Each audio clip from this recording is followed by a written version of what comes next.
Subjective communication. Unlock the secret to understanding and connecting with others on a deeper level.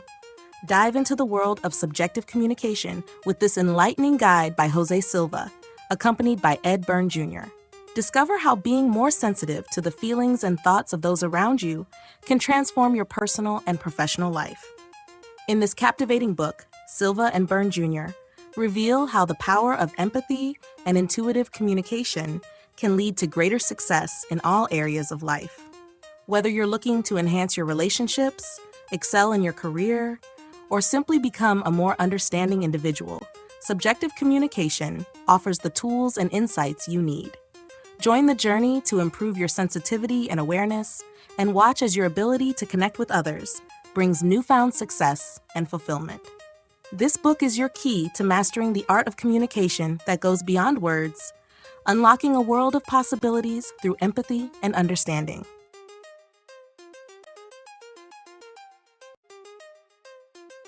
Introduction to Subjective Communication. What is subjective communication? Subjective communication is a natural ability shared by many of the highly successful people in our world. It allows individuals to perceive and understand more than what their physical senses alone can tell them. For thousands of years, people have sought to uncover this secret of success. However, it remained hidden because those who possessed it were unaware of their unique functioning, and those who didn't have it doubted its existence. The unique advantage. For the fortunate few who naturally develop this ability, life has often been exceptionally successful. These individuals, roughly 10% of the population, are often considered lucky. Despite not working harder than others, they prosper. Even though they are not necessarily more persistent or intelligent than the average person, they succeed and are often labeled as geniuses. Developing your ability. All humans are born with the potential to communicate beyond their physical senses. Your mind and imagination are what make you uniquely human. In this book, you will discover that imagination is not just for make-believe. It is a powerful communication tool. You will learn about human intelligence, the mind, and how they function in an invisible dimension where vital information is exchanged. This knowledge can improve your relationships, decision-making abilities, and increase your chances for success and happiness. Gaining insight, you will have the rare opportunity to look inside the mind of a genius, a natural psychic who has used this ability for over 60 years. This insight, provided through an interview with a veteran newspaper reporter turned researcher, will help you develop your own abilities. This book strips away the mystery and explains in simple terms what ESP, extrasensory perception, is and how you can learn to use it like the most successful people in the world. Embrace your heritage. Using subjective communication is your heritage as a human being. Embrace it and unlock your potential.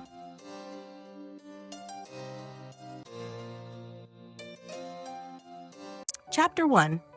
The Holistic Human. Human beings are fascinating creatures living in two distinct dimensions. One dimension is the physical, tangible world of the body, which we perceive through our physical senses. The other is the subjective, intangible world of the mind, accessible only through our inner senses. Our objective senses, sight, sound, touch, taste, and smell, are bound by the constraints of time and space. They allow us to navigate the material world, but within limited parameters. In contrast, our subjective senses exist beyond these boundaries. The mind, dwelling in a realm free of time and space, can tap into the fundamental energy patterns of anything in our physical world, regardless of its location. Moreover, the mind can access past events, present thoughts, and even future possibilities. From birth, we instinctively use our biological senses to explore our surroundings. An infant, for example, investigates objects by grabbing, looking, tasting, and dropping them to see what happens. This exploration is a natural part of being human. Yet, while we are all familiar with these physical senses, many of us are less aware of our subjective senses. These inner senses hold the key to understanding the deeper, interconnected nature of existence, transcending the limitations of the physical world. The holistic human is one who embraces both dimensions, recognizing the richness and depth of their dual existence.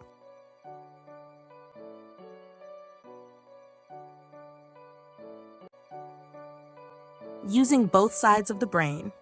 Our brains are incredible recording devices, capturing every experience we encounter. The left hemisphere of our brain is primarily responsible for cataloging our physical experiences, while the right hemisphere is dedicated to storing the experiences we have with our subjective senses, such as visualization and imagination. Despite the potential of our subjective senses, only a small fraction of people, about 10%, actively develop them.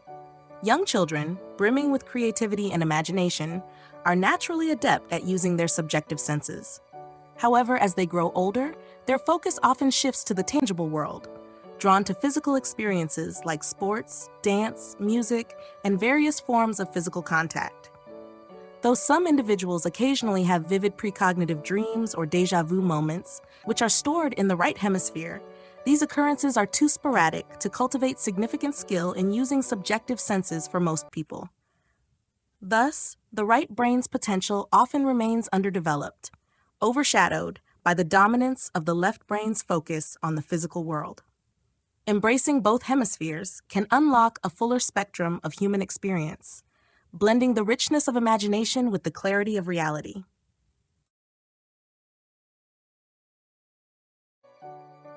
Learn to use all your senses.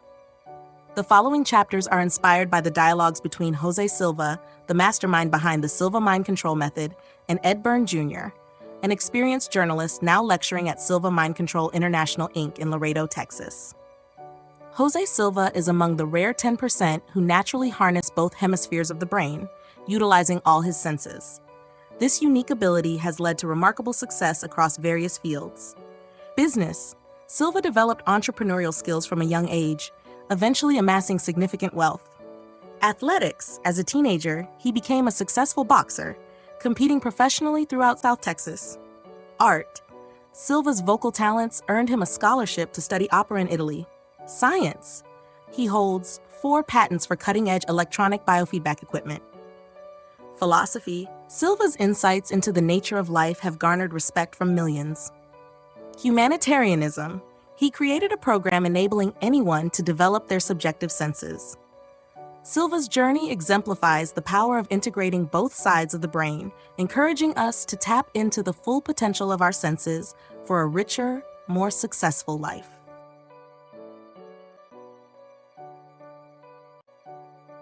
How to proceed? Can you achieve as much as Jose Silva by learning to use your subjective senses? Perhaps you can. Maybe you'll achieve even more. The only way to find out is to try. Jose Silva's success doesn't come from unique talents, but from his ability to use both his objective and subjective senses for most of his life. If you practice using your subjective senses daily for a few months or years, you'll gain confidence in your ability to obtain accurate information. You'll also learn to attract what you desire for your future through these channels. These natural abilities can be developed by anyone with practice. Start by learning how to reach the right mental state to access your subjective senses, the senses of the mind. Master the Silva UltraMind ESP system and validate your abilities by working on health cases. Once you have verification, all you need is practice. The following chapters will explore how people can use subjective communication to obtain information and program future events. Chapter 2. Inside the Mind of a Natural Psychic. In this chapter, we delve into the extraordinary mind of Jose Silva, a naturally gifted clairvoyant who developed a method that allows anyone to harness similar abilities. This is a rare opportunity to explore the intricacies of a psychic's thought process and gain valuable insights into how Silva graduates can improve their daily lives. Presented here is an unedited transcript of a conversation with Jose Silva conducted during a conference at his office in Laredo. Your editor had been patiently waiting for a moment when Mr. Silva was clearly in a state of creative and clairvoyant thinking, ready to tune in to obtain answers and information. As Silva slipped into this state, several physical signs became evident. A distant look in his eyes, which were turned upward and to the left, an occasional eyelid fluttering. His voice became soft and contemplative, with words flowing smoothly and making perfect sense. When these signs appeared, the interviewer seized the moment and asked, "An opportunity to get some answers." Question. Stop and think for just a moment, if you would. Exactly what kind of mental process were you going through when you were giving me that answer? Silva. Whenever I need to find the answer, I am accustomed to getting a feeling, to remember a feeling I get, to enhance my ability to get information. I am familiar with this feeling because of practice and experience. For instance, when I was developing a glossary of terms in the graduate seminar manual, I would get into a state of concentration, and an idea would come in many different ways, many descriptions for one word, many kinds of meanings for the same situations. When I would come out, it would not always make the same kind of sense that it made within. So I always try to go with it as I sense it. And if it continues to make sense at the outer levels, then I'd go with it. How does it feel to be psychic? Question. You said a feeling? Is it like a physical feeling? It is like an emotional feeling more than anything else. Kind of a mental thing. You cannot explain it. It is not physical. It is a feeling you get through experience of having come up with information successfully before, and you have detected that feeling when that took place. I notice on this book that I'm writing now that I get stuck sometimes and don't know where to go from that place. Then I concentrate and immediately the doors are opened and I start off writing again with more information. A definition of concentration. Question. What do you mean concentrate? Exactly what mental process?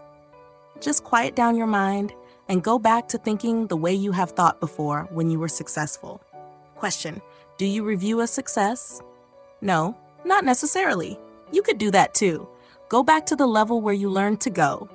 But the thing is, eventually, you don't have to review a success. You just provoke that feeling or desire that feeling, and you are back to the level where you should come up with the information. Just by knowing that you want the information, automatically you will become attuned because of your desire to the same level. How is information perceived? Question. How does the information come? Do you hear it? No, it just occurs to you. Just like your own thoughts? Like as though it is a natural thing, you knew it all the time, and you have to say it. Can you tell me how you, personally, invoke that feeling? It is automatic once you get used to doing it, because you have been doing it for so long, you know? You need to concentrate because you need the information, and you need some way to get the information. You just develop a way of getting the information you need by concentrating in a way that starts the information flowing into you again. It's as though you are asking for the information and it comes to you.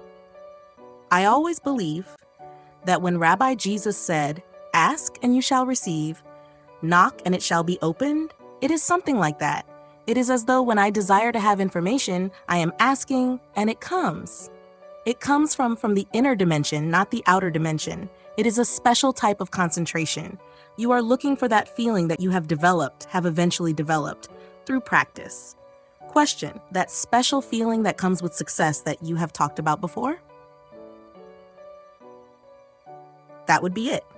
That's it, because actually you recognize that feeling and you like that feeling because when you have succeeded, you stay on it a little longer because it is a good feeling to be successful.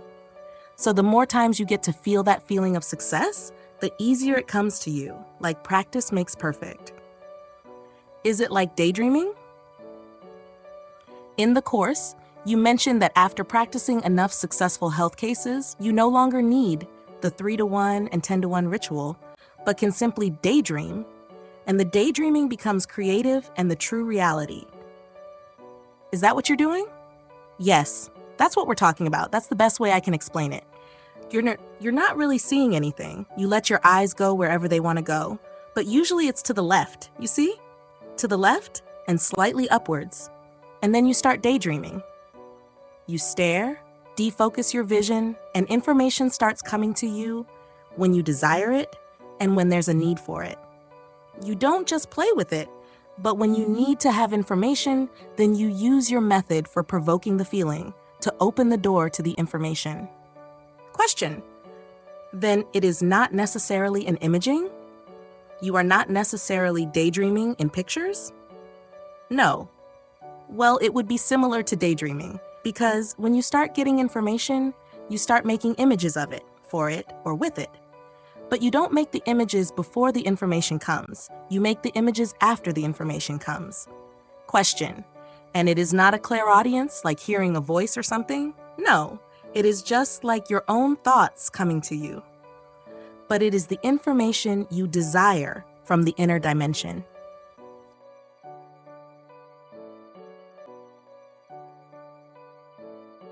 Chapter 3: The Power of Alpha. Subjective communication is available all the time. In the vast realm of human cognition, there exists a hidden key to making better decisions, a key that lies in the mysterious world of alpha brainwaves. Imagine if you could tap into this power at will, ensuring that most of your decisions are the right ones. It sounds like a superpower, doesn't it? Well, it's more accessible than you might think. The hidden frequency. Throughout the day, your brain naturally dips into the alpha level approximately 30 times per minute. This phenomenon happens to everyone, like a subtle dance our minds perform without our conscious awareness. However, these dips are fleeting, lasting mere microseconds, and amounting to just about 5 seconds per minute. The formula for success. The magic of alpha brainwaves lies in those brief moments. It's during these times that your brain operates at peak efficiency, enabling you to make decisions that are not only right, but also beneficial for the world around you. The average person, unaware of how to harness this power, might only make correct decisions 20% of the time. But by learning to consciously access and extend your time in alpha, you can significantly improve this ratio, unlocking alpha functioning. The formula for achieving this alpha state is surprisingly simple and within reach. It involves mindfulness and training, learning to recognize when your brain enters alpha and how to stay there longer. By doing so, you can tap into a wellspring of intuition and clarity, making decisions with a certainty that eludes most people. In these moments of alpha clarity, you become a better problem solver, a more intuitive thinker, and a beacon of positive change. The decisions you make can help to correct the problems that plague our planet and the people who inhabit it. This isn't just about personal success, it's about making a difference in the world. So as you journey through your day, remember the hidden potential within your mind. With practice, you can learn to harness this power, making your decisions not just good, but great. The path to alpha is a path to a better you and a better world.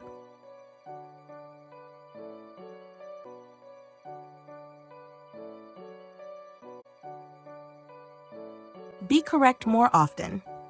Unlocking the power of the Silva techniques, you'll find yourself being correct more often, up to 4 times out of 5 when you're in the alpha state. However, it's not always easy to find a serene spot to relax and reach this level of mental and physical tranquility. The good news is, you can enhance your ability to tap into the alpha state. Once you've gained experience functioning at alpha consciously while relaxed, you'll also boost your ability to operate accurately during your daily activities, even when your brain is in the beta state. With practice, you can extend your time in the alpha state, becoming more familiar with its unique sensation. Eventually, you'll be able to evoke this feeling at will, achieving alpha-level functioning regardless of your brain's current state. This mental state will be equivalent to operating at a 10 cycles per second brain frequency. In essence, you'll be navigating the subjective world as if your brain were at 10 cycles. Because you've discovered the door to this state and practiced using it consciously, you'll reap the benefits of 10 cycles functioning, even if your brain spends most of the time in beta. While an untrained person might get little from those brief visits to alpha, a trained individual, accustomed to operating at this level, will perceive more of the message and gain greater benefits.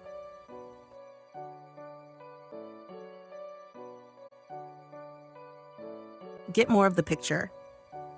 Imagine an untrained mind catching a fleeting glimpse of insight, just a sliver of the grand tapestry. It's like trying to appreciate a masterpiece with only a quarter of it visible. Now, picture a trained mind, one that dances in the alpha state with ease.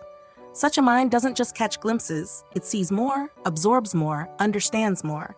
In the alpha state, you can linger as long as you need, analyzing problems from every angle and crafting solutions with precision.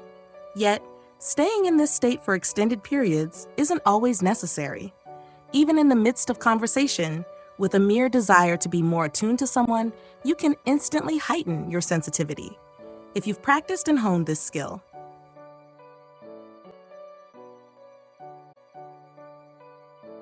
unlocking your potential, a simple formula. Imagine harnessing a power within yourself that not only improves your own life, but also makes the world a better place. It all starts with a straightforward formula. First, learn to find the alpha dimension and function there consciously. Then, use this newfound ability to address and resolve issues on our planet. By mastering these two steps, you'll open the door to prosperity in every aspect of your life. To aid in developing your alpha functioning, try the 3 fingers technique. Each night before bed, set a mental intention to wake up at the ideal time for programming your mind. As you drift off to sleep, stay in your alpha level. When you wake during the night or in the morning, re-enter your alpha level and touch the tips of your first 2 fingers and thumb together on both hands. This simple gesture becomes a powerful trigger. Whenever you bring these fingertips together, you'll activate superior alpha functioning. You'll access information from the subjective dimension, equipping you to solve problems effectively. The more you practice entering your alpha level, the stronger and more effective this technique becomes. With consistent application, you'll start to see improvements in your problem-solving skills and successes. This, in turn, builds your confidence and faith in your abilities, setting off a virtuous cycle of success and empowerment.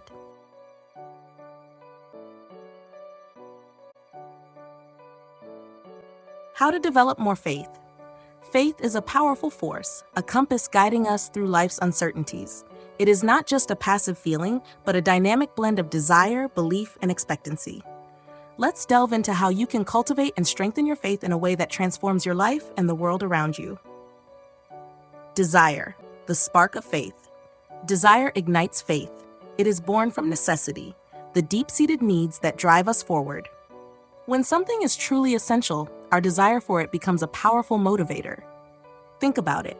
When faced with a genuine need, such as food, shelter, or safety, the desire to fulfill that need propels us into action. Luxuries, while enjoyable, often lack the intense desire that necessities command.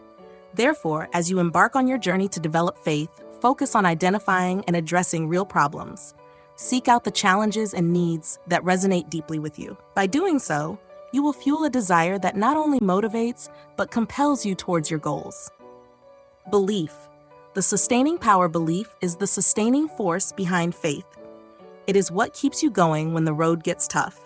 When you practice consistently, you demonstrate your belief in your ability to overcome obstacles and achieve your goals. Every step you take in the face of adversity is a testament to your belief in yourself and in the process. To build this sustaining power, cultivate a mindset of continuous learning and improvement. Embrace challenges as opportunities to strengthen your belief. Remember, belief is not just a static conviction, but a living, breathing force that grows with every experience and every triumph, no matter how small. Expectancy, the vision of faith. Expectancy is the vision that faith provides. It is the anticipation of success, the confidence that your efforts will bear fruit. This element of faith grows stronger with each victory, no matter how minor. Therefore, practice is crucial. The more you engage in actions that lead to success, the more your expectancy will flourish. Set clear, achievable goals and celebrate your progress along the way. Each accomplishment, each milestone reached, reinforces your expectancy. Over time, this positive reinforcement creates a powerful cycle of faith that propels you towards even greater achievements. Functioning at alpha, the peak state. To truly harness the power of faith, strive to function at an alpha state. This is a state of relaxed alertness, where your mind is calm yet focused, open to creativity and intuition. Developing the ability to function at this level can enhance your faith, allowing you to tap into deeper insights and greater resilience.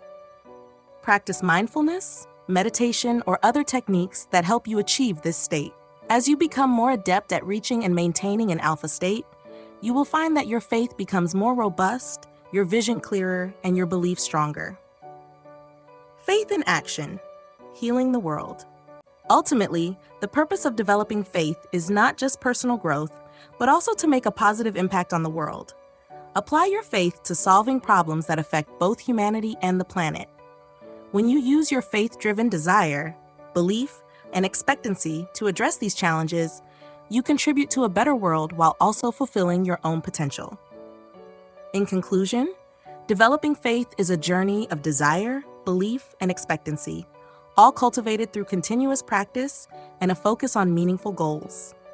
By harnessing these elements and striving to function at an alpha state, you can achieve not only personal fulfillment, but also make a lasting difference in the world.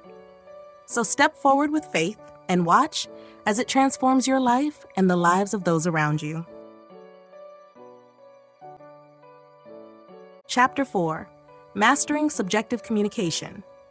Question: what do you say to a person who tells you the techniques are not working for him? Answer: work more health cases. Question: why? How is working health cases going to help improve my financial situation? Ed Byrne Jr., a seasoned Silva graduate, received a call from someone struggling with the techniques. While various suggestions were made, the focus was on the importance of working health cases. This chapter delves into why this advice is crucial for all Silva graduates. In the world of Silva Method graduates, one universal truth prevails. Mastering the subjective dimension is the key to unlocking your full potential. The subjective, or mental dimension, is where all the magic happens. It's where you connect with the essence of what you're working on, whether it's health, wealth, or personal growth. So, why focus on health cases when your concern is financial improvement? The answer lies in the process itself. The power of subjective communication. When you work on a health case, you're not merely thinking about someone's ailment, you're diving deep into the subjective realm. You enter the alpha level, a state of relaxed awareness, and use your mind to sense what is wrong with a person. Typically, this person is someone you don't know, making the exercise even more profound. You then imagine this person in perfect health, visualizing their recovery in vivid detail. This process is not just about healing others, it's a powerful exercise in honing your subjective communication skills. Here's why. 1. Enhanced sensitivity. Regularly entering the alpha level and sensing the condition of others sharpens your ability to perceive subtle cues and information. This heightened sensitivity is invaluable, not just for health cases, but in all areas of life, including financial decisions. 2. Mental discipline. Working health cases demands a high level of mental discipline and focus. This discipline translates into better control over your thoughts and emotions, which is crucial when navigating the complexities of financial matters. 3. Empathy and connection. By connecting with others on a subjective level, you cultivate empathy and a deeper understanding of human nature.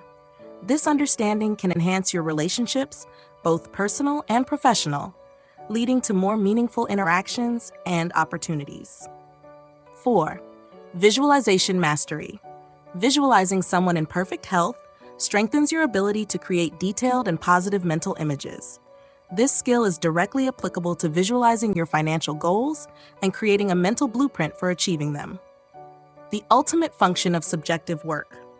Case working, particularly in health, is an ultimate function within the subjective dimension. It requires you to use your mind in ways that go beyond ordinary thinking. You engage in a process that is both intuitive and analytical, blending imagination with insight. As you become more adept at this process, you'll find that the skills you develop are transferable to other areas of your life. Financial improvement, for example, often requires the same qualities of focus, discipline, and the ability to visualize successful outcomes. By working health cases, you are essentially training your mind to operate at a higher level of efficiency and effectiveness. You are building a bridge between the subjective and the objective, learning to bring the intangible into reality. In summary, the advice to work more health cases is not just about improving your healing abilities. It's a strategic move to enhance your overall proficiency in the subjective dimension. As you become more skilled in this area, you'll find that your ability to handle financial and other life challenges improves as well. So, the next time you find yourself doubting the techniques, remember that the path to mastery lies in consistent practice. Dive into those health cases with confidence, knowing that each one is a step toward greater mastery of your subjective communication abilities. Embrace the journey, trust the process, and watch as the skills you develop transform every aspect of your life.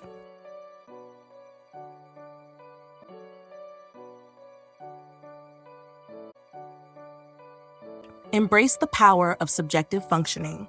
In our journey through life, we often face challenges that require more than just logical solutions. We need to tap into the deeper, often overlooked realm of subjective functioning. The Silva courses guide us in harnessing this powerful inner approach. Just as we have physical methods to relax, like taking tranquilizers, floating in an isolation tank, listening to soothing music, tensing and relaxing muscles, or practicing yoga, there are also non-physical, subjective techniques that can bring about profound physical and mental relaxation. This is the essence of the Silva Ultramind ESP system. Imagine achieving a state of deep relaxation and mental clarity without relying on external aids. The Silva method teaches you to use your mind's intrinsic abilities to create real, tangible changes in your body. Through techniques like visualization and mental programming, you can influence your physical state and enhance your well-being. One of the most powerful tools in this system is caseworking. This practice dives into the core of subjective functioning, allowing you to solve problems, improve your health, and achieve your goals by harnessing the full potential of your mind. By mastering these non-physical methods, you unlock a new dimension of personal power and insight. So, embark on the Silva journey and discover how subjective functioning can transform your life. Learn to tap into the incredible resources within you and experience the magic of changing your reality from the inside out.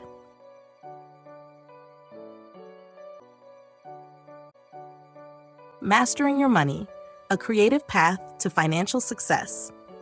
Improving your financial situation might seem like a daunting task, but it doesn't have to be. There are practical, tangible steps you can take, and there are also more creative, less conventional methods that can significantly boost your finances.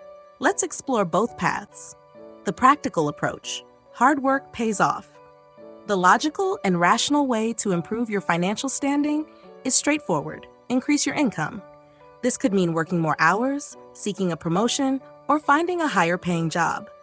These strategies are tried and true, providing a clear and direct route to earning more money.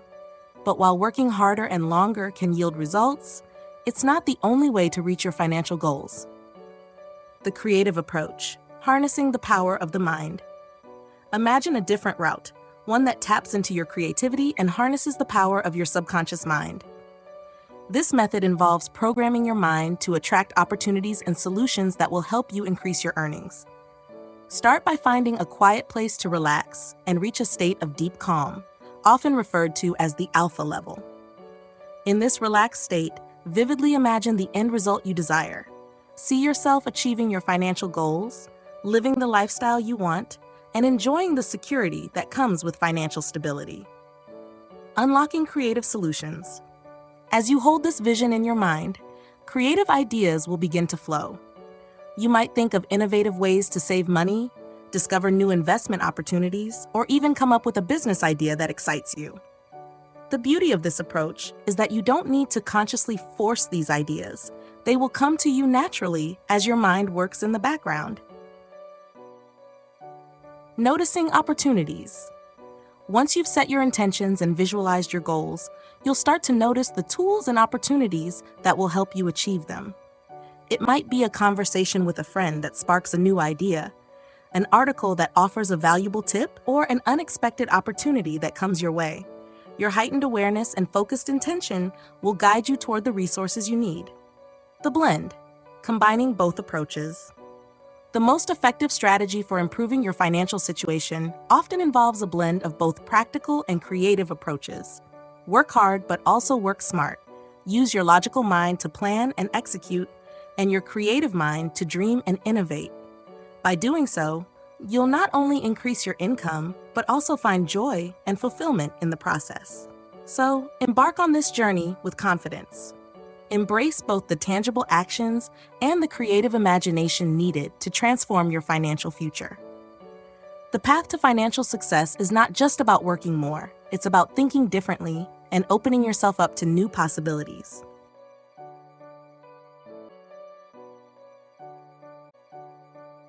Know where you are. But of course, you must know. You must be sure. Are you truly at the right level, working within the proper dimension?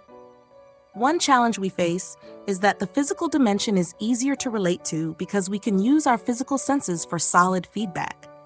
In the subjective dimension, we use imagination to help us achieve our goals. But imagination isn't tangible. You can't get feedback with your physical senses. Remember the phrase in the directions for Orientologists, "You may feel as though you are making it up. This is the correct feeling?" This is normal. Here's why.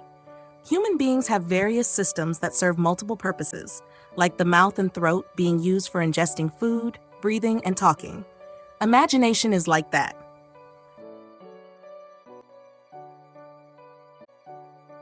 The wonders of imagination.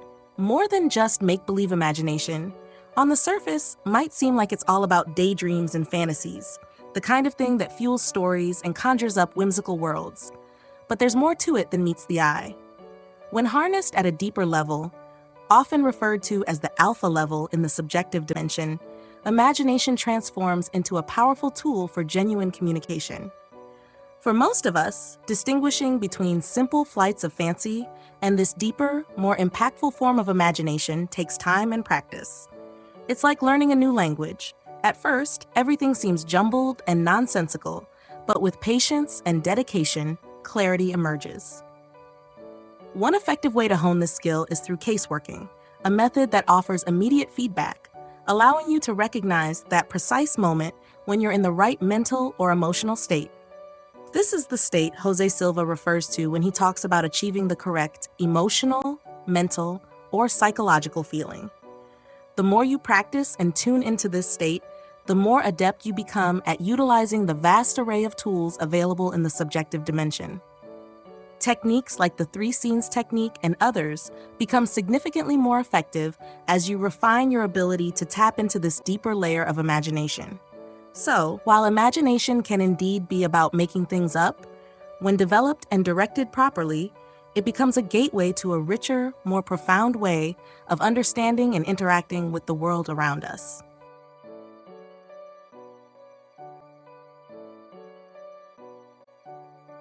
Imagine you're a storyteller, weaving together the strands of your future. This is the essence of the 3 scenes technique, a method that turns your desires into reality through the power of vivid imagination and focused intention. Let's break it down into an engaging journey. Scene 1, the current landscape. You start by painting the picture of where you are now. This is your baseline, the starting point of your narrative. Imagine sitting in a cozy cafe, sipping on your favorite drink, reflecting on your current financial situation. You feel the weight of your concerns, but also the spark of hope and determination. This scene grounds you, setting the stage for transformation. Scene 2, the bridge. Next, you craft the bridge between your current state and your desired future. This is where the magic begins to stir. Picture yourself receiving a piece of advice or an idea that lights up your mind. Perhaps it's a book, a conversation, or an unexpected insight. This scene is dynamic and full of possibilities, a transition filled with the excitement of discovery and the first steps toward change. Scene 3, the realization. Now, you step into the final scene, the realization of your dream. In this scene, your financial worries have melted away, replaced by a sense of abundance and security. Imagine checking your bank account and feeling a rush of relief and joy. See yourself living the life you desire, whether it's traveling the world, buying your dream home, or simply enjoying peace of mind. This scene is vivid and detailed, as real in your mind as any memory. The key, the right dimension. But here's the catch. To make your third scene a reality, you must ensure you're operating in the right dimension. This is the subjective dimension, where your creative power is at its peak. It's like tuning into the right frequency on a radio. At first, you might doubt whether you're truly communicating your needs or just daydreaming. This distinction comes with practice and feedback. The more you use the 3 scenes technique, the more you'll hone your ability to distinguish between mere imagination and genuine creative intention. Practice makes perfect. As you practice, you'll start to notice a subtle but profound difference. When you're truly in the subjective dimension, your scenes feel more vibrant and compelling. You might even notice small signs of progress in your waking life, new opportunities, creative ideas, or unexpected support. These are your indicators that you're on the right track. If you find that your scenes aren't bringing the desired results, don't be discouraged. Instead, treat it as a learning experience. Sometimes, it's just a matter of fine-tuning your approach, like adjusting the focus on a camera until the image becomes clear. The journey continues. In time, you'll become adept at using the 3 scenes technique, turning your visions into reality with increasing confidence. Each success reinforces your ability to operate at the alpha level, where true creation happens. And each misstep teaches you more about the subtle art of aligning your inner world with your outer reality. So, embark on this journey with an open heart and a curious mind. Practice diligently, reflect on your experiences, and soon you'll master the art of crafting your desired future, one scene at a time.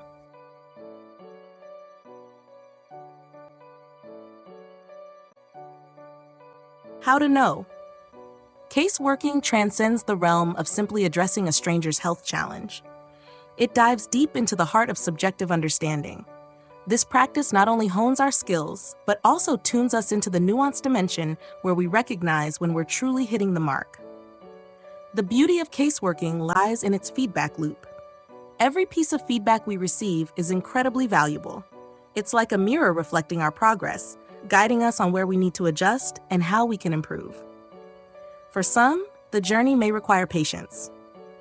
You might be one of those graduates who needs to tackle 100, 200, or even 300 health cases before you start seeing the success you crave. But here's the magic in that process. With each case, you're not just logging hours. You're building energy, fueling your desire, and solidifying your belief. Every case brings you closer to those moments of success. And with each success, your expectancy grows, turning hope into confident anticipation. So embrace the journey of caseworking. It's not just about the end results, but about the transformative process that gets you there.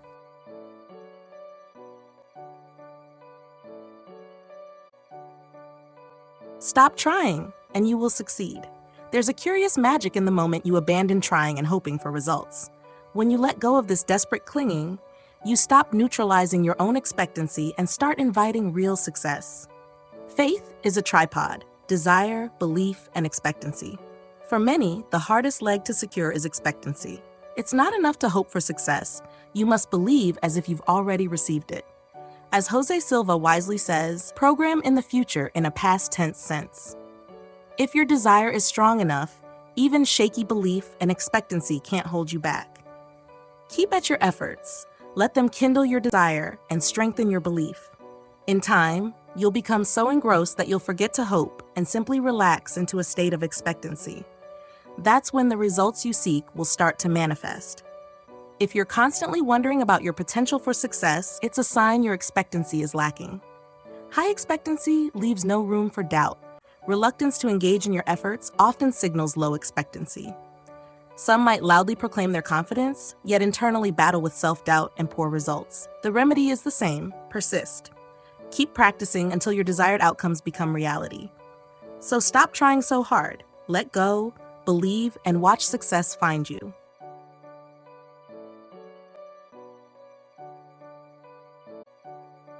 Strong desire is valuable. Imagine yourself in the harshest of situations. You're starving and your family is suffering from malnutrition. The stakes are as high as they get. In this scenario, your desire to improve your financial situation would be unparalleled. The intensity of your need could drive you to achieve remarkable results, even if the odds of success seemed slim. This is the power of a strong desire. Take the story of a man I once knew. After months of being out of work due to a severe nervous breakdown, doctors told him he'd never work again. His situation was dire, one he perceived as life-threatening. This crisis ignited a powerful desire within him. In the final afternoon of a class, he tackled a challenging case with precision, his very first attempt. That single success was a turning point, a spark that reignited his life. Since that day in 1975, he hasn't missed a day of work, despite facing numerous challenges along the way. His desperation became his driving force, providing the energy he needed to achieve the results he sought. Even with minimal belief and expectancy, his overwhelming desire combined with just enough belief to pave the way for his success. This story illustrates how, when the need is dire, desire can fuel extraordinary achievements. In contrast, consider those of us who are managing but always feel like we're just shy of what we truly need. Our desire lacks the urgency of life and death stakes, and so it doesn't propel us with the same force. When we merely hope for success in our endeavors, our programming and expectations often clash. Hope lacks the definitive nature of positive expectancy, and without that certainty, we undermine our own efforts. Desire is not just about wanting something, it's about needing it so intensely that it drives you to overcome even the most formidable obstacles. It's about transforming desperation into determination and turning minimal odds into maximum effort. This kind of desire is not just valuable, it's essential for achieving the extraordinary.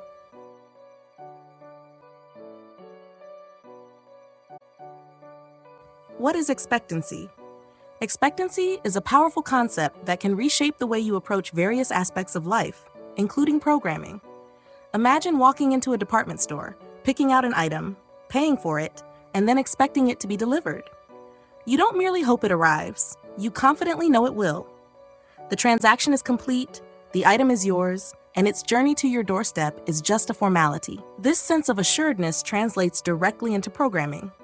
When you write code, you place an order for a specific outcome. This outcome is essentially yours from the moment you execute the program, much like your department store purchase. If there's a glitch along the way, akin to your item being damaged during shipping, the fault lies with the process, not your ownership. You simply address the issue with the shipping company, debugging, because the result belongs to you. When you're deep into working on cases or solving problems, doubt can creep in, making you wonder if you'll ever get it right. This doubt is a distraction, shifting focus onto yourself rather than the task at hand. True expectancy comes from experience. After handling 100 or 200 cases, you stop worrying about whether you'll succeed. The worry dissipates, and a calm confidence takes its place. It's at this juncture that accuracy becomes second nature. Expectancy, then, is about having faith in the process and in your abilities. It's the transition from hoping for success to knowing it's on its way, much like awaiting a delivery that's already yours.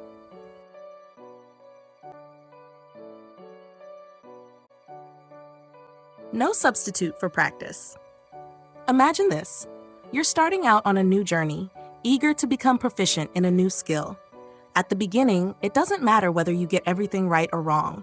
In fact, it's totally irrelevant. What truly matters is that you are immersing yourself in the process, gaining invaluable experience, and laying the groundwork for future success. Think of your initial attempts as exploratory missions. You'll notice various elements that stand out, each with its unique significance. As you delve deeper, you'll observe how some things resonate differently than others. As a budding psychic, your job is to report everything you experience, no matter how trivial or outlandish it may seem. This process is akin to a dialogue with an orientalogist, who will provide you with feedback. This feedback helps you discern between what you might have conjured from your imagination and what you genuinely received as information. Interestingly, both processes involve the use of your imagination. So don't shy away from documenting every detail, for each insight contributes to your growth.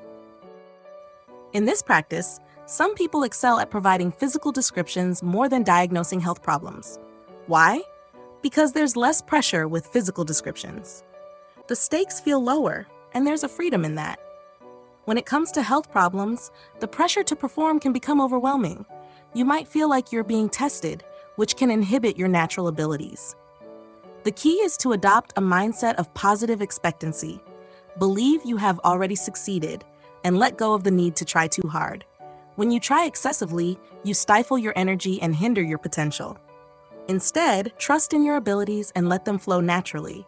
Practice is not about perfection, it's about progress. Each step, no matter how small, propels you forward on your journey to mastery.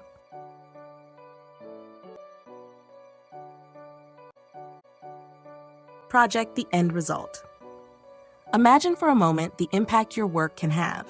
You're not just dealing with a subject, You're engaging with a real person whose life you can improve. When you think about it this way, the importance of your task becomes crystal clear. Consider this scenario. You present your findings to the orientalogist, only to hear them say, "I don't have that information. It could be so." Your response should be confident and assertive. "You're absolutely right. Perhaps someone else needed help more urgently than the case you assigned to me." Identify and rectify that issue, then move on to another case. The key here is persistence. Everyone who has remained dedicated to caseworking has found success. The only way to truly fail is to give up. So stay committed, keep pushing forward, and watch the positive impact of your efforts unfold.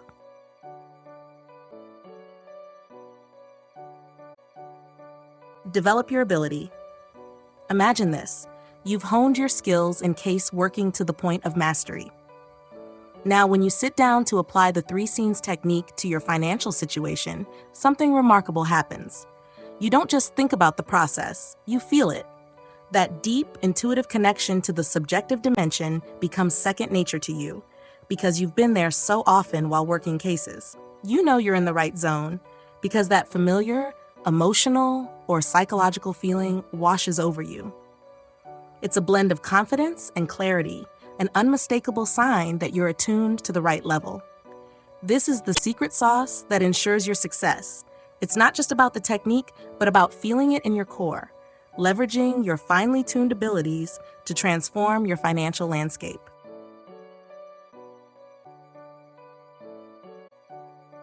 A better life. Whenever I notice that my programming isn't yielding the results I desire, or life starts to feel a bit rocky, I see it as a sign. Sometimes I realize I haven't been working many cases lately. When that happens, I head over to our case file here at the center and dive in for a half hour or so. After class, I gather up all the cases and work through them all. This simple practice sparks new story ideas, enhances my relationships, and makes my interactions smoother and more enjoyable. To me, caseworking is the most brilliant and vital part of the Silva system. I believe it will bring you more benefits than all the other techniques combined. Keep practicing and don't hesitate to reach out to me for advice or encouragement. Chapter 5. Subjective Communication with General ESP. Question. When I am working on health cases, I generally sense information rather than perceiving it through mental pictures. Does this mean I am clairsentient, a sensitive? If so, what is the best way for me to practice? Answer by Jose Silva. The term clairsentient can be quite misleading and doesn't hold much significance. What you are experiencing is the ability to sense information from the subjective dimension. This is not unique to you. It's the same way I sense information, and it's the method used by the best psychics. It's a simple yet profound form of knowing. To hone your accuracy and proficiency in this ability, there are specific steps you can follow as this knowledge comes to you. Allow me to delve deeper and guide you through this process.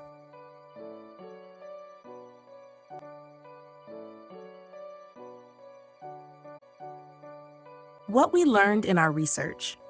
Imagine being able to just know something without really knowing how you know it. That's exactly what we observed during our research. When subjects began working on cases, they'd bring up information seemingly out of nowhere. When we asked them how they knew, they often replied, "I don't know why I know, I just know."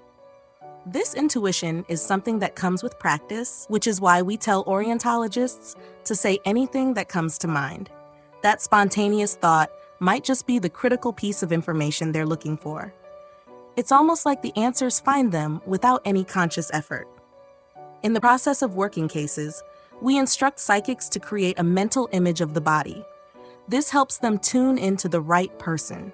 Establishing a point of reference with the subject's name and a mental picture is the first step. Making contact with the correct subject is crucial. Once they have a clear mental image, the next step is to notice what ideas or sensations come to mind. Which part of the body stands out? They then focus on that specific area to investigate further. For example, if the chest comes to mind, they create a mental picture of the chest and scrutinize it to confirm their intuition. If they suspect the heart might be the issue, They then visualize the heart and examine it closely. This process involves expressing their sensations to the orientologist both verbally and through mental images. This dual expression helps in fine-tuning their focus and gaining deeper insights into the subject.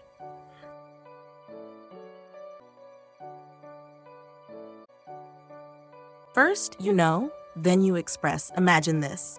You're not initially drawn to a vivid mental picture, but rather to a feeling, a profound sense of knowing.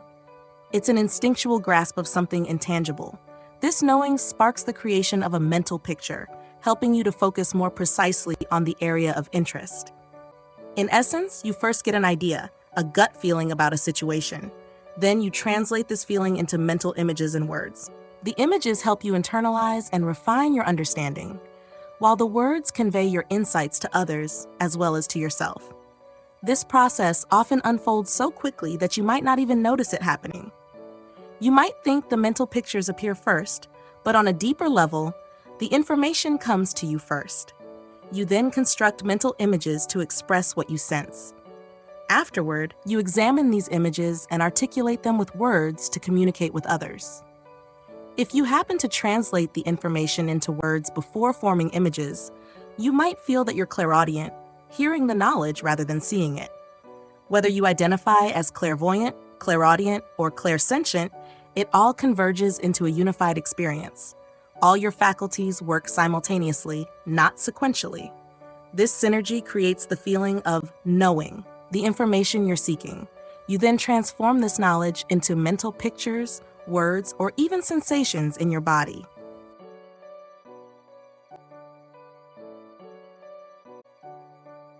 Engage all your senses. When tapping into the subjective dimension, we utilize what's known as general ESP, a symphony of all our senses working in harmony. Imagine trying to grasp a concept by only seeing it, hearing it, or feeling it. It's like trying to appreciate a song by listening to just one instrument. Instead, let the information flow to you naturally. As the information reaches you, it might manifest as a vivid mental image, a string of words, or an emotional sensation. Choose the form that resonates most with you to help sharpen your focus and deepen your understanding. Yet always remember, the information initially arrives as an intuitive sense of knowing. Embrace this holistic approach and you'll unlock a richer, more nuanced comprehension.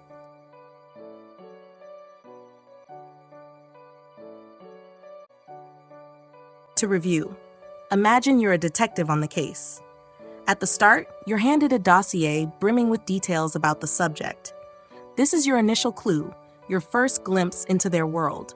With this information, you begin to piece together a mental image, much like a sculptor shaping clay with their hands. Picture this. You're eager to watch your favorite TV show.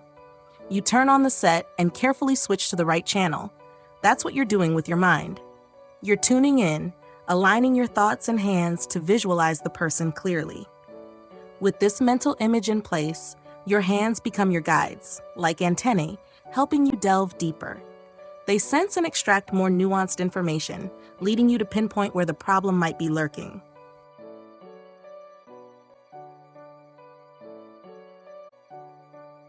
Using general ESP. Imagine selecting 3 parts of your body and zooming in on one of them, creating a detailed mental picture. As ideas flow into your mind, visualize what those thoughts might look like. This practice helps you tune in more deeply. As outlined in the guide for orientologists, the steps to effective psychic casework, with a few added comments, are as follows. 1. Sense it. Let your intuition start working. 2. Feel it. Trust your gut feeling about what this person might look like. 3. Visualize it. Recall any previous encounters with the person or case. 4. Imagine it. Invent what you think it might look like to help focus. 5. Create it. Form an image in your mind, making it easier to tune in. 6. Know it is there. Trust in the image you've created. 7. Take it for granted it is there. Believe in the image, no matter how it was produced. This is the essence of general ESP, the way all psychics function, whether they are aware of it or not. Using general ESP. Chapter 6, Tools for Creating a Better Future. The mental screen, a gateway to transformation. Imagine a canvas that isn't bound by the limits of reality, where the only brushstrokes are those of your mind. This is the essence of the mental screen, a powerful tool designed for profound purposes. Initially, it serves as a selected area for honing your visualization and imagination skills, much like an artist's easel or a writer's blank page. As your ability to visualize and imagine grows, the mental screen takes on a more critical role. It becomes a medium through which you can mentally address and correct anything that needs improvement or change. Think of it as a portal, a bridge between the physical world, the objective dimension, and the mental world, the subjective dimension from which all things originate. This device allows you to transfer elements from the physical realm back into the mental realm. Here, within the realm of your imagination, you can make the necessary alterations. Once these changes are made at this fundamental level, they begin to manifest in the physical world, transforming your reality. The mental screen is not just a tool, it is a gateway to a future shaped by the power of your mind.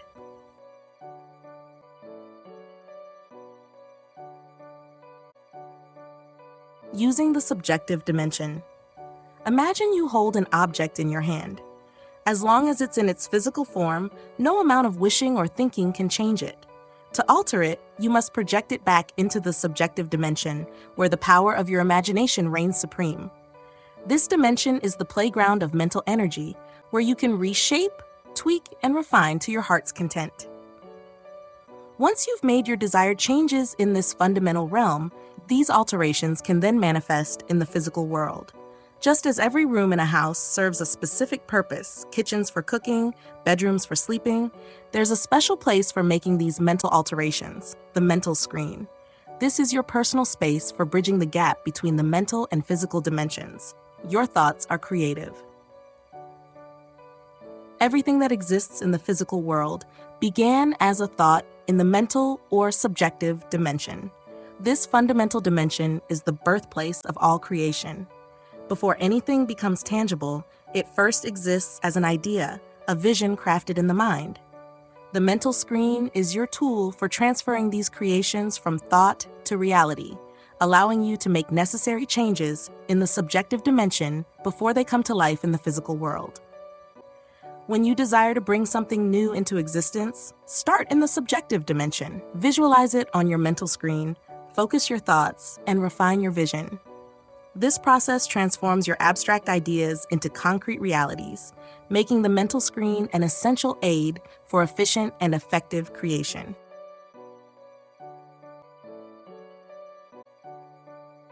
Your imagination gathers energy. Imagine your mind as a powerful energy collector, capable of altering reality at its core. This isn't just wishful thinking, it's about making real changes in the physical world. When something isn't working right, we can mentally project it back to its original state and make the necessary corrections to set it right. Consider this. Mental energy is inherently attractive. It doesn't push or force, it draws things towards a perfect state of being. This means that through the power of our minds, we can only bring about positive changes and improvements. We can't cause harm or create problems in the physical realm with our thoughts alone. Instead, we attract everything back to its ideal blueprint. You might have heard of people mentally bending spoons, but that's different. Such feats involve channeling physical energy from the body's aura through focused thoughts, creating a physical distortion. What we're talking about here is subtler and more profound, using mental energy to realign things with their perfect form, bringing harmony and balance back into play. So, harness the energy of your imagination. Use it to project, correct, and perfect. Remember, your mind is a powerful attractor, drawing everything back to its optimal state.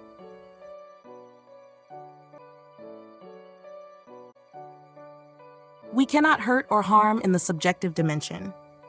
Imagination in the subjective dimension lacks the force of physical energy. It can attract but not compel. This means that mental energy and imagination can be used to solve problems and mend what is broken, but they cannot be used to destroy. When discussing visualization and imagination, it's important to distinguish between the two. Visualization is different from seeing. You see with your eyes and visualize with your mind. Visualizing isn't seeing, it's recalling something you've seen before. Webster defines it as forming a mental image of something.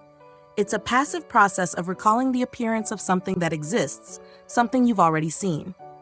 Imagination, on the other hand, is a creative process. Webster defines it as the act or power of forming a mental image of something not present to the senses or not previously known or experienced. Imagination can be used to create something you've never seen or visualized before. Once you've used your imagination to create something in the mental dimension, it exists as a mental picture. In the future, when you recall this mental image, it's called visualization. Interestingly, when you reach a certain mental level, you can perceive mental images created by others, and they can perceive yours. Imagination is very real. This explains why children sometimes have nightmares and see monsters. They reach a mental level where they begin to perceive fantasies created by themselves and others. People who believe something in the non-physical, subjective dimension can harm them physically are mistaken. Except for your own mind and imagination, only something physical can cause physical harm. A person can cause physical harm with their physical body or even their aura when within 50 feet of another person. But mentally, at a distance, your mind is the only mind that can harm you. If you accept another person's harmful suggestion, you're actually harming yourself. To protect yourself from such harm, learn and practice the Silva UltraMind ESP system. Develop your skills in subjective communication, and you will lead a healthier, happier, luckier, and more successful life. Chapter 7: Subjective Communication in Business. Magical Blend is a miracle. Critics scoffed at its inception, predicting its swift demise. Yet not only has it survived, it has thrived, reaching a global audience and prospering on an international level. Founded in 1981 in San Francisco, Magical Blend delves into the full spectrum of new age topics, captivating readers worldwide. The magazine's inception was driven by a group of Silva mind control graduates who were so inspired by the Silva techniques that they wanted to share their newfound wisdom with the world. The team behind Magical Blend was deeply grateful for the transformations they had experienced through Silva mind control. As a token of their appreciation, when they began running advertisements, they chose to donate a full page to Silva mind control, giving back to the practice that had empowered them to embark on this remarkable journey. Magical Blend stands as a testament to the power of subjective communication in business, showcasing how passion and gratitude can fuel success and resonate with audiences on a profound level.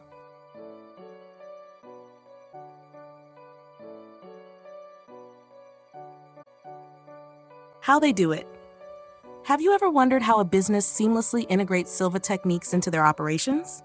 We did, so we asked Steve Spears to shed some light on the process. Here's what he had to say. Many of us only come in contact with Magical Blend's home base once or twice a week. We have the core group who live and breathe the magazine, but like most of us, even they have other jobs outside of it. Our schedules vary, but we generally know what needs to be done, and we do it. We try to specialize in whatever department we feel comfortable with. I am primarily the staff artist, creating whatever art is needed, but I also go beyond that, doing public relations work, interviews, and general networking, keeping up with our connections and making new ones. My other job is at the San Francisco Museum of Modern Art. It's a great place for me to make the kind of connections that the magazine might need. I run into a lot of prominent people there. In addition, I am a member of the Association for Humanistic Psychology group, which helps in making connections. I probably do more networking than art, but it's fun.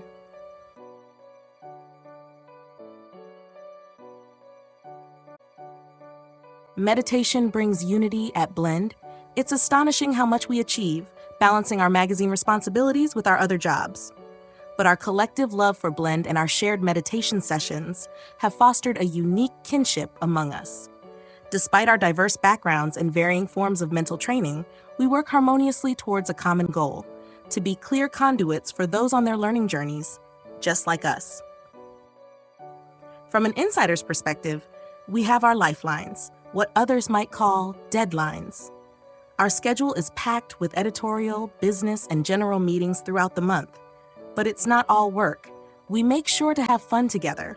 Our release parties are legendary. We send out flyers, hire a band, host a psychic fair, sell items, bake goods, cook food, organize a giant ritual, and invite friends and the public to join in the celebration. One time, we even took Magical Blend to the San Francisco Zoo, a day that was delightfully bizarre. Holidays, especially Halloween, are a blast. We also put on art shows, raise funds, and sell the magazine at comic conventions.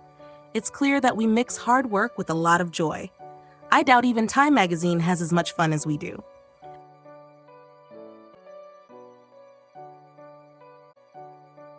Support one another. Imagine us as a quirky family business rather than a traditional magazine. We might not follow the conventional paths you expect in this industry, and we definitely don't operate on a strict management-employee hierarchy. Maybe that's our secret ingredient. It's like we have our own unique support group here. Titles? Sure, we have them, but we don't let them dictate how we interact or create. There's no room for ego trips here, just a collaborative spirit that lets us work together seamlessly. We're a team of creatives constantly pushing boundaries, always experimenting and innovating. Our approach is holistic, meaning every part of our magazine contributes to the whole, with each of us bringing our creative energy to every phase of our work. And you know what? It works pretty darn well.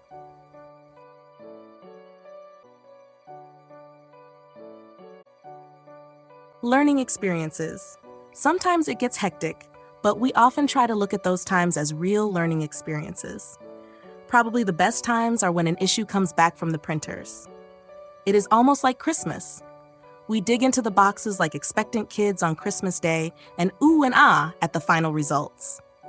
It's a joyous time, and we bless them and give thanks and visualize others feeling the same way when it arrives in the mail or sits on the newsstands. What is it like putting out a quarterly? It's magical. It really is. I can't even guess how other magazines do it without the things that we blend in, the little extras that we put into our work. It's a love affair, something that not many other magazines can boast of. Michael Langwine, our editor-publisher, sometimes jokes about the little elves that come in at night and finish up everything before it goes to the printers. In any case, we always seem to make it. The magazine gets better and better each issue. It never ceases to amaze me how we do get better. I know I haven't spoken much on the technical aspects of the magazine. God knows, I know nothing about color separation and the like.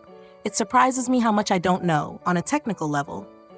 But then I do function in other ways, which I hope contributes to the magic. I hope this gives you a little of a flavor of what Blend is like from my perspective. Putting out a quarterly magazine is a bit like a whirlwind romance, a joyous chaos filled with learning experiences that shape us every step of the way. Picture this. A new issue arrives from the printers. It's like Christmas morning. We gather around the boxes, ripping them open with the giddy excitement of children oohing and ahing at the glossy pages and vibrant colors.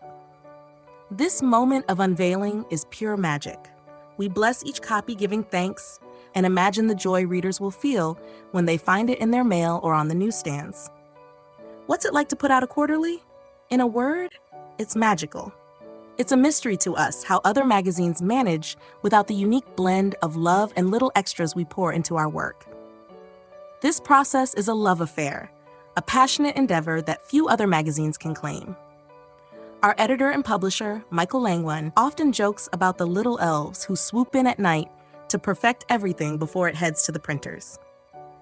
Yet, somehow, everything comes together beautifully. With each issue, the magazine evolves and improves, and it never ceases to amaze me how we manage to outdo ourselves time and time again.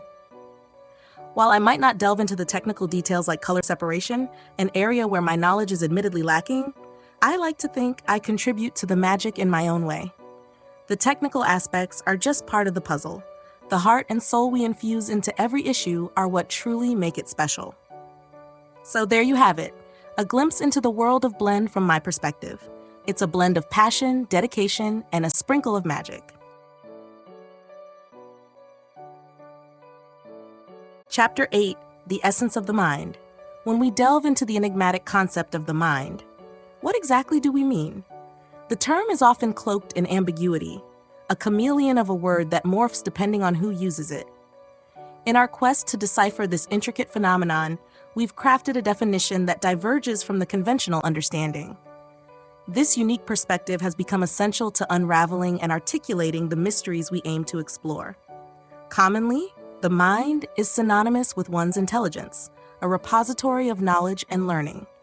It's the domain of human cognition, often referred to as human intelligence. Yet this traditional view, while widespread, is but a sliver of the broader tapestry we seek to weave. Our definition, however, diverges markedly. It is a lens through which we view the mind not merely as a vessel of accumulated knowledge, but as something far more profound. We redefine it to encompass the entire spectrum of conscious experience, a dynamic interplay of thoughts, emotions, and perceptions that transcend mere intellectual prowess. This nuanced understanding of the mind allows us to probe deeper, to explore the unseen mechanisms that underpin human experience. It's not just about what we know, but how we think, feel, and perceive the world around us. By redefining the mind in this way, we open up new avenues for exploration and insight, paving the way for a richer, more comprehensive understanding of what it means to be human. In essence, our journey into the mind is not just a study of intelligence, but a voyage into the very heart of consciousness itself.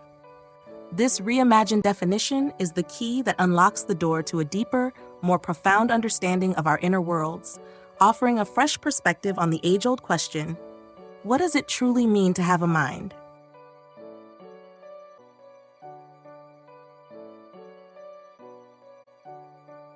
The two worlds we live in. Imagine two distinct dimensions. One is the realm where biological intelligence thrives, and the other is the domain where human intelligence operates and flourishes. When we talk about human intelligence, we're touching on the same essence that religious traditions refer to as the soul or spirit, and what metaphysical thinkers describe as consciousness. Rather than using terms like soul or spirit, we call it human intelligence. Human intelligence encompasses the mind, or psyche, much like eyesight involves focusing to see both near and far, or hearing entails tuning into sounds close and distant. The mind is a faculty of human intelligence designed to align with and attune to the brain. We live within these two dimensions, the physical dimension where biological intelligence resides, and the subjective dimension where human intelligence finds its home. Human intelligence exists in this subjective realm, while our brain and body exist in the tangible, physical world. These two realms work in harmony, with the world of the mind often leading the way. Before any action is taken in the physical world, it must first be conceived in the mind. Thus, the mental world precedes and guides the physical. The psyche, mind, and human intelligence function as a unified system. When we speak of the mind, we inherently speak of human intelligence, as they are inseparable, much like the act of seeing is inseparable from the eye or hearing from the ear. Human intelligence has a mechanism to connect and harmonize with the brain, and this mechanism is what we call the mind.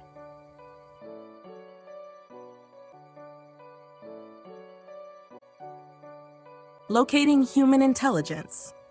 Imagine human intelligence as a symphony, each note played by the intricate orchestra of the brain.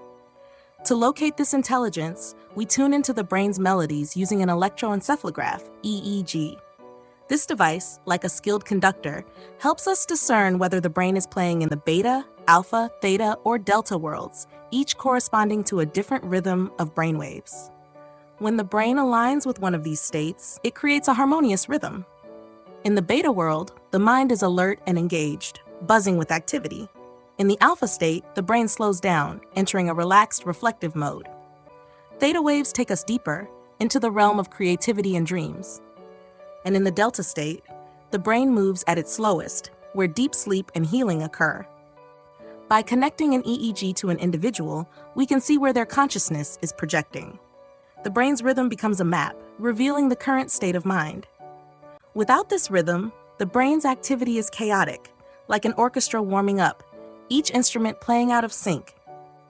This is where psyche orientation comes in, training the mind to navigate and function from different brain levels.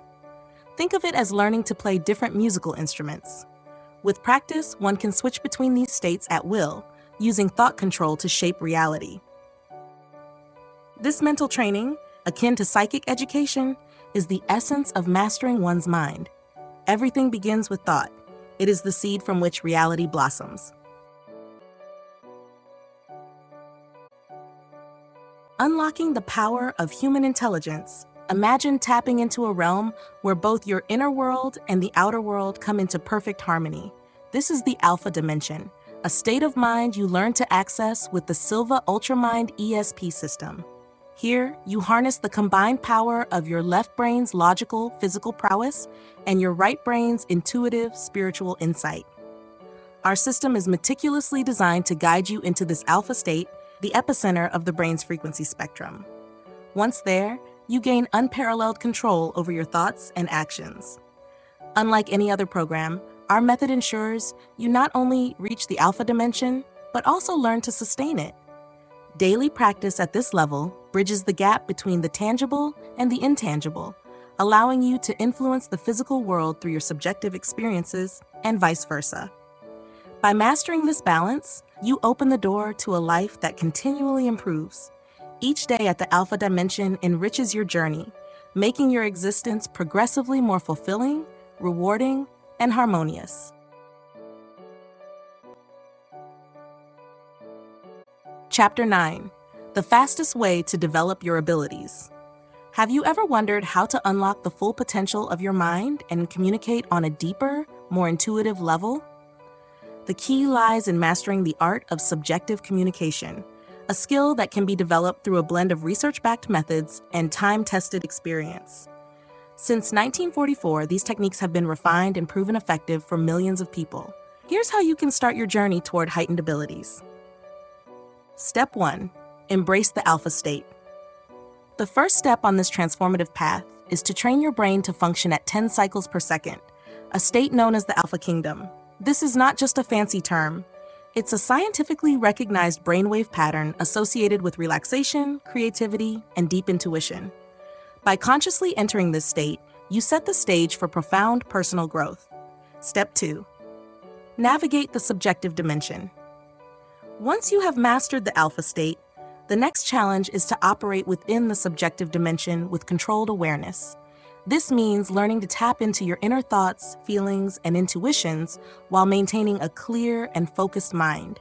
It's like navigating a vast, unexplored landscape where your subconscious mind becomes an ally in your quest for enhanced communication and understanding. By following these steps, you can begin to unlock abilities that have been dormant within you, opening up new possibilities for personal and professional growth.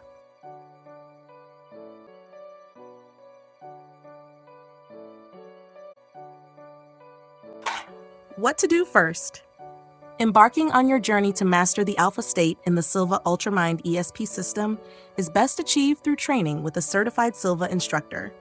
This system is unique, remaining untouched, and true to Jose Silva's original teachings even after his passing. If you've already taken this step, you've gained the ability to reach the alpha state with conscious awareness. Through regular practice, you will maintain and enhance your skill. For those who haven't yet delved into the Silva system, we highly recommend you start as soon as possible. For this, you can read or listen to the Silva Mind Control Method book as soon as possible. Choose the path that suits you best and take the first step toward harnessing the power of your mind.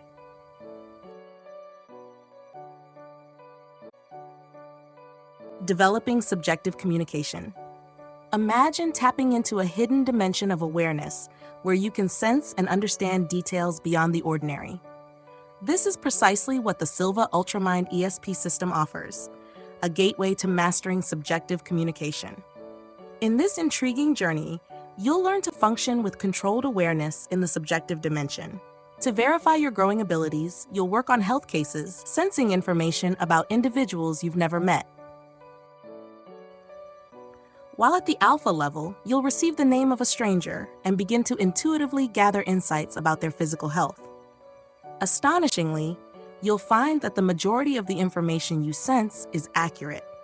This process is repeated multiple times, refining your skills and deepening your connection to this extraordinary level of perception.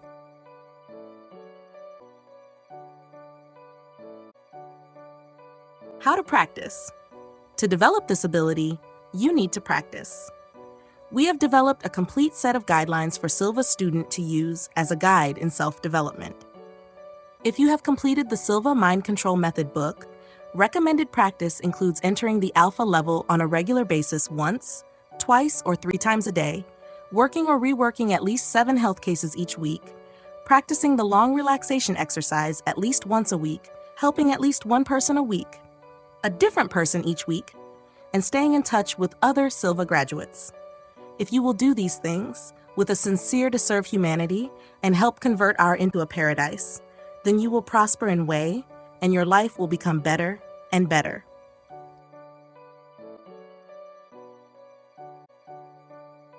The best time to begin. The best time to begin is right now. There is no other way, no other moment but the present. If you ever intend to unlock your full potential, you must start now, because now is the only time when anything can be accomplished. The book ends here, but your journey is just beginning. It doesn't matter how much success you achieve on your first attempt.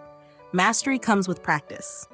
Take it one step at a time, in small, manageable pieces, and the journey will be a joy. Ready? Great. Close the book and take that first step now.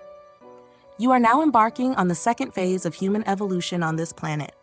Welcome to the family. We hope you have found this book both informative and empowering in your pursuit of human potential.